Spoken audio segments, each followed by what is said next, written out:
এখানে বিডিআরের জওয়ানরাও খুন হয়েছেন, শহীদ হয়েছেন। এবং শুধু তাই না, এই ঘটনার পরে ৫৭ জন বিডিআরের জওয়ান নির্যাতিত অবস্থায় লাশ হয়ে জেল থেকে বেরিয়েছেন। ডিবিতে এবং বিভিন্ন গোয়েন্দা সংস্থার নির্যাতনের পরে বাইরে এসে মারা গেছেন। টোটালটার সংখ্যা শতাধিক জওয়ান বলে আমরা জেনেছি।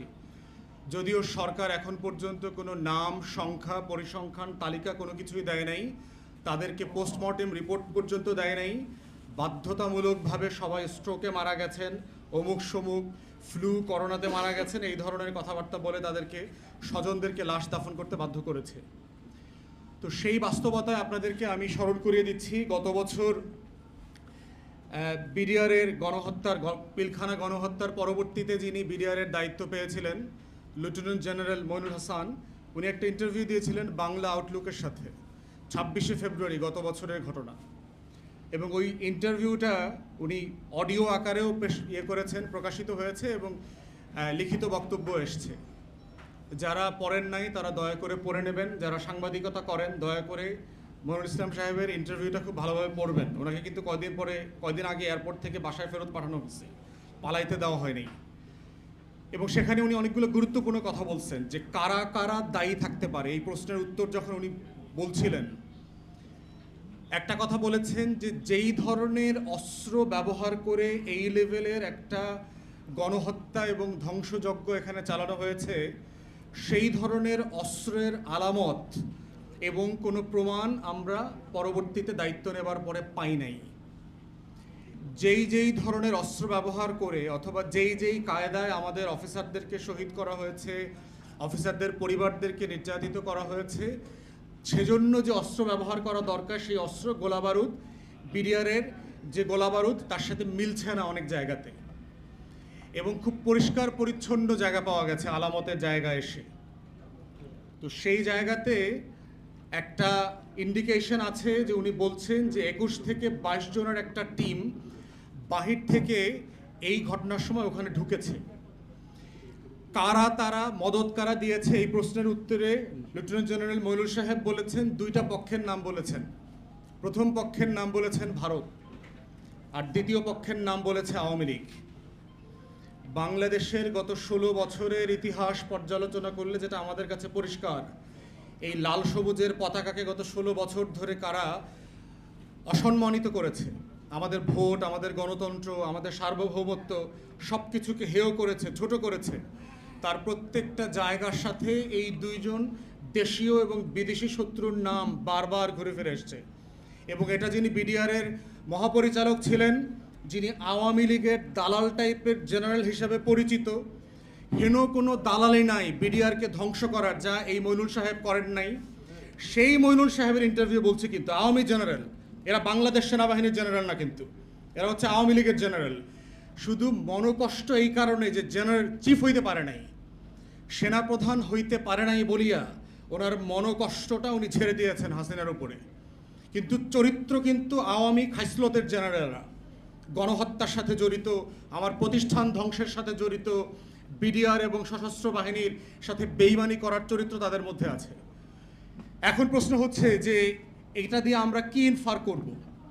এটা দিয়ে ইনফার করার জায়গা হচ্ছে যে তাহলে রাষ্ট্রকে একটা দায় নিতে হবে যে এই ঘটনাটা আসলে কে ঘটিয়েছে।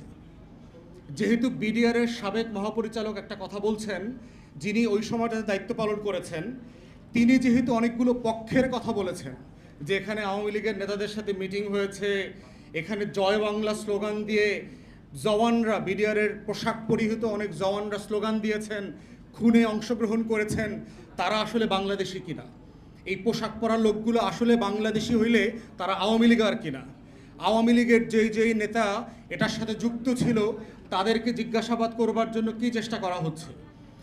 তাহলে সেইটার প্রেক্ষিতেই হচ্ছে আমি নিজেও, আমরা যখন প্রধান উপদেষ্টার সাথে দেখা করেছি, আপনারা যদি আমার ব্রিফিং দেখে থাকেন, আমি কিন্তু পরিষ্কার করে 4টা গণতদন্ত কমিশনের কথা বলেছিলাম। তার ভিতরে একটা বলেছি পিলখানা গণহত্যার কমিশন হইতে হবে, গণতদন্ত কমিশন। এবং সরকার কিন্তু প্রচণ্ড প্রেসারে ছিল বিভিন্ন ফোর্সের কারণে যে এই ধরনের কোনো কমিশন যেন গঠিত না হয়। তারপরেও আমাদের প্রচণ্ড প্রতিবাদ এবং মিডিয়াতে আপনাদের পক্ষে কথা বলাটা জারি রাখার কারণে তারা শেষ পর্যন্ত কমিশন করতে বাধ্য হয়েছে। কিন্তু একটা কানা, বোবা, খোরা, আন্ধা প্রতিবন্ধী কমিশন করে দিছে। মানে কমিশন করে দিয়েছে কাজে, কিন্তু আসলে তার কোনো এখতিয়ার নাই।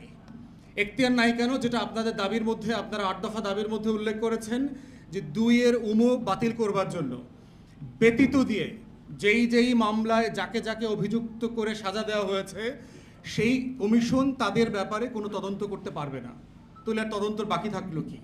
তাহলে আপনি বলার চেষ্টা করছেন যে আওয়ামী লীগের আমলে এই গোলামরা, লেসপেন্সাররা যা যা করে দিয়েছে, আমরা অন্তর্বর্তীকালীন সরকারের এই কমিশন উহাকে ন্যায্য বলিয়া মানিয়া নিলাম। এই প্রজ্ঞাপনের মানে হলো তাই। তাহলে এইটা তো বিচার হইতে পারে না। এইটা তো জওয়ানদের পরিবারদের যে দুঃখ, কষ্ট, দুর্দশা, এইটার জন্য সমাধান হতে পারে না। এবং আমি যখন বিভিন্ন জেলায় যাই, আপনাদের যে কল্যাণ পরিষদ আছে, আপনাদের বিভিন্ন জেলার বিডিআরের কল্যাণ পরিষদের ভাই বোনরা এসে আমার সাথে দেখা করেছে, জামালপুরে, শেরপুরে, রংপুরে, দিনাজপুরে, বিভিন্ন জেলাতে, নেত্রকোনাতে। এবং আমি আপনাদের দুঃখ কষ্টের যে গল্প শুনেছি, মানে এটা অমানবিক। বাংলাদেশের নাটক সিনেমা দেখলে মনে হয় যে এই দেশে নাটক লেখবার কোনো গল্প নাই, স্ক্রিপ্ট নাই। কিন্তু যারা স্ক্রিপ্ট লেখেন তাদেরকে শুধু বলবো যে বাংলাদেশের গত 16 বছরের মজলুমদের সাথে বসেন, তাদের জীবনের গল্প শোনেন। আপনি নাটক আর সিনেমা বানাতে বানাতে ইসরাফিল সিংগায় ফু দিয়ে দিবে, আপনার গল্প শোনা শেষ হবে না। এই হচ্ছে বাংলাদেশের নাটক সিনেমার গল্প। কিন্তু আপনাদের ওই রমনা, প্রেম, পরকীয়ার বাইরে আপনারা আর কোনো গল্প দেখেন না, চেনেন না, কারণ আপনারা জীবন থেকে এত বেশি বিমূর্ত হয়ে গেছে।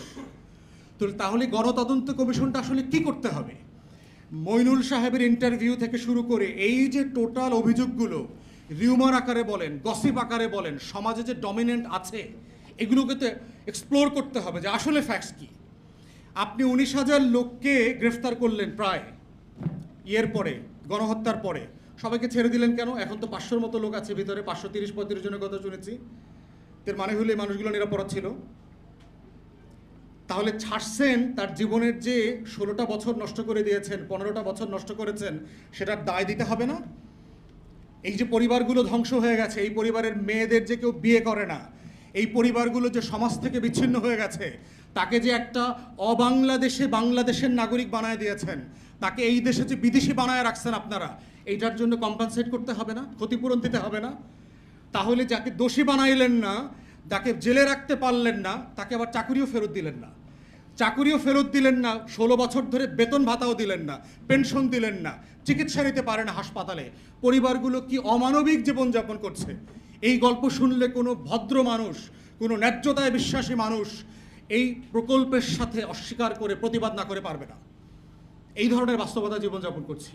তার মধ্যে যোগ হয়েছে প্রজাতন্ত্রের একজন কর্মচারী, সেনা কর্মপ্রধান, উনি বললেন যে এটা অলরেডি ফয়সালা হয়ে গেছে। বিচারাধীন বিষয়ে কমিশন তদন্ত করছে, এরকম বিষয়ে অন্তর্বর্তীকালীন সরকারের প্রধান উপদেষ্টারও কোনো কথা বলার এখতিয়ার নাই, সেনাপ্রধান তো দূরের কথা। বিচারাধীন কোনো বিষয়ে আপনারা কেউ কথা বলতে পারেন না। আপনি পার্টিকুলারলি ইন্টারফেয়ার করছেন, আইএসপিআর এর মাধ্যমে স্টেটমেন্ট দিয়ে জাতির কাছে ক্ষমা চান। কমিশন যেখানে গঠিত হয়েছে, যেই বিষয়ে মামলা চলছে, সেই বিষয়ে বিডিআর দায়ী। বিডিআর এজ ইনস্টিটিউশন তো গণহত্যা করে নাই। বিডিআর এর দায়ী থাকলে তো বিডিআর সদস্যরাও বলেছে আমাদের জওয়ানদের ভিতর থেকে যারা যারা এই খুনের সাথে জড়িত, তদন্ত সাপেক্ষে তাদেরকে সর্বোচ্চ শাস্তি দেন, এই দাবি বিডিআর এর জওয়ানরাও করেছে।